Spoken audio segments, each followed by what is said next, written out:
Nos han vendido una hermosa mentira, una de las más seductoras de la modernidad. Nos han dicho que los números no mienten, que en el frío y puro lenguaje de las cifras encontraremos la objetividad, la verdad desnuda, que si logramos medirlo todo, podremos por fin ponernos de acuerdo, debatir como gente civilizada y tomar decisiones racionales, justas, casi científicas. Suena bien, ¿no? Un mundo gobernado por la certeza de la estadística, libre de las pasiones y los intereses mezquinos. Pero, qué ingenuidad, qué peligrosa ingenuidad, porque se nos olvida que detrás de cada acto de medir, de cada intento por cuantificar la realidad, hay una voluntad, y casi siempre es una voluntad de poder. La descripción numérica no es un espejo del mundo, es un martillo con el que se le da forma. Y en ninguna parte es esto más evidente, más brutal, que cuando esa voluntad de cuantificar se posa sobre el territorio más íntimo, más frágil y más caótico de la experiencia humana, la salud, nuestro dolor. La historia comienza, como tantas historias de nuestro tiempo, con un problema de dinero. En Francia, le llaman el trou de la sécu, el agujero de la seguridad social. Un déficit que se vuelve el pretexto perfecto, la justificación inapelable para empezar a meter las narices y las tijeras en el sistema de salud. Durante décadas, la respuesta fue torpe. Se le quitaban derechos a los pacientes, se aumentaban los copagos, soluciones de parche.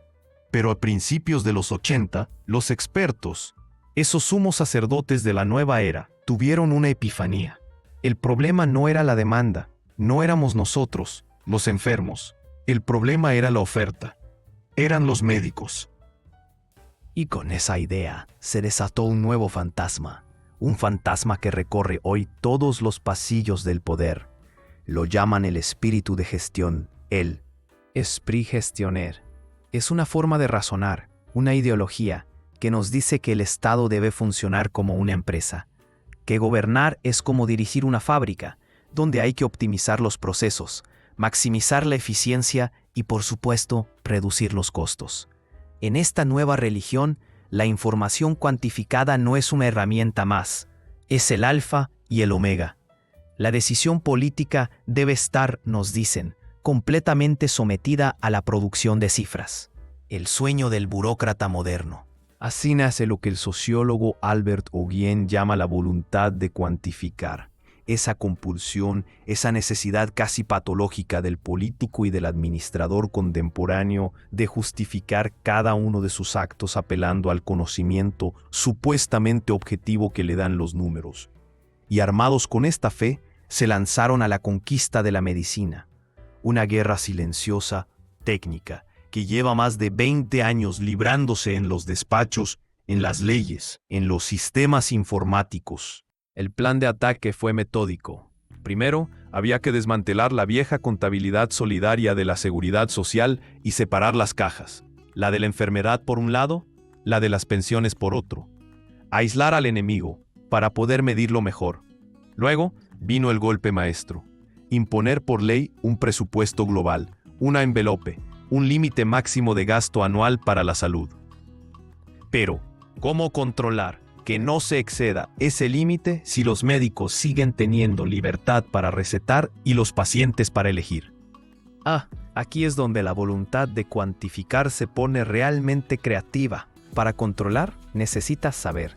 Y para saber, necesitas medir. Para medir, necesitas descomponer la realidad en pedacitos manejables. Necesitas un código. La idea era y es crear un gigantesco sistema de información que lo registre todo. Y para eso hay que ponerle un código a cada acto médico, a cada consulta, a cada análisis, a cada gesto terapéutico. Una tarea titánica, la de crear una nomenclatura universal que catalogue la infinita variedad de la práctica médica. Pero la ambición no paró ahí. El paso más audaz, el más controvertido, fue la obligación de codificar no solo el acto, sino la patología, el diagnóstico mismo. De repente, esa información, protegida por el secreto profesional, ese diálogo íntimo entre el médico y su paciente, debía ser traducida a un código y transmitida a un sistema central. La resistencia fue, y sigue siendo, feroz. porque todos intuyeron lo que estaba en juego. El objetivo final de esta maquinaria es una operación técnica de nombre casi poético: el chainage, el encadenamiento. La idea es poder seguir al paciente a lo largo de todo su recorrido por el sistema de salud.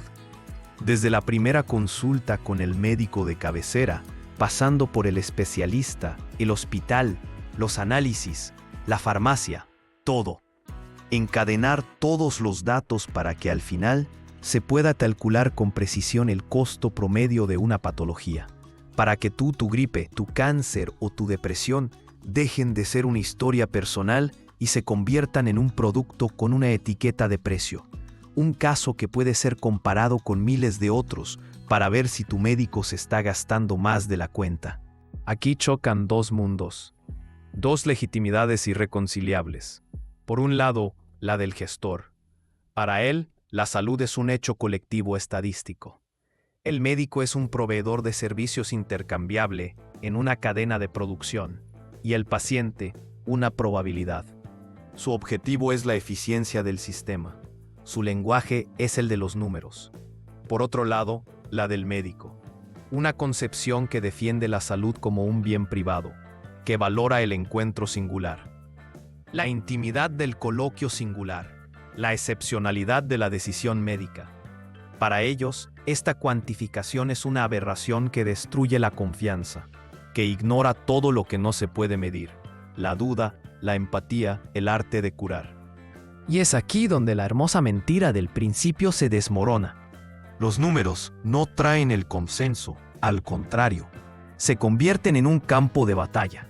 La cuantificación no crea un universo de comunicación compartido, refuerza las legitimidades que compiten. Los médicos, sintiéndose atacados, intentan crear sus propios sistemas de información, sus propias mediciones, para defender su práctica y su autonomía. Porque en el fondo, los gestores no buscan un conocimiento científico y preciso de la medicina.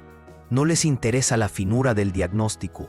Lo que construyen no son modelos para describir la realidad, son modelos para controlarla. Necesitan indicadores, aunque sean toscos, para poder vigilar, comparar, sancionar, para que el sistema funcione según sus objetivos, que son, no nos engañemos, fundamentalmente financieros.